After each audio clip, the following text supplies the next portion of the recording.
Today, for new heroes arrived, abducted by the mists, strangers to the land.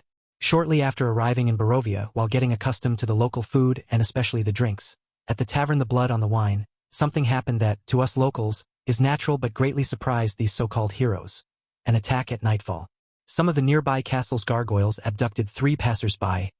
Our favorite drunk, Marcus Bromel, the beautiful Isolde Tremere, and the beggar Artur Manita. Curiously, the 4 newcomers volunteered to retrieve the guest of the bloodthirsty baron. Marching onward, they likely reached the castle at dawn, just as the gargoyles' power began to wane. A few hours later, they returned wounded, but with their mission accomplished. Excitedly, they recounted tales of how they had defeated morbid creatures, skeletons, zombies, and the like, as if that were anything new to us Barovians. They stayed in Barovia for a few days to tend to their wounds. The loot from their incursion into the dreaded castle was not particularly significant, so our merchant, Bildrath, did not grow richer. Still, they were granted free lodging in the rooms above the tavern, as a reward for their good deed toward the people of Barovia.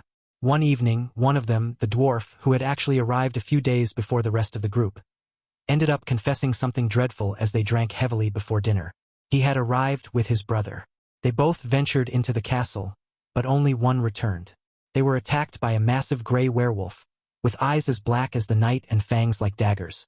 The way he described the werewolf made it clear that he was unfamiliar with the creatures of our land, as he spoke of it as if it were the most terrifying beast he had ever seen. In truth, it was just another werewolf. However, his brother had fallen victim to this great predator of the night, and our small hero had been bitten. Tonight would be the first full moon since the bite. The little dwarf was terrified, understandably so, for he did not wish to transform, knowing that the best way to end the curse of lycanthropy was to hunt and kill the terrifying creature. The 4 decided to unite once more and return to our baron's castle. For left, but only one returned. I swear, having seen many Yuan-Ti before, I never thought I would see one so terrified. She came back alone, swearing that her companions had been slain by the castle's dreadful creatures, and that she had barely escaped with her life. Her wounds confirmed her tale. However, the werewolf is dead, so she tells us, as if that mattered. One more, one less. It is also worth noting that Ismark, foolishly, followed this dubious troop. As is well known, his adoptive sister was recently abducted, and our future burgomaster believed she was being held in the castle. The serpent reports that the brave Ismark has perished. In her scorn, she says he was of little use and that they found no trace of his sister. Her story didn't quite add up,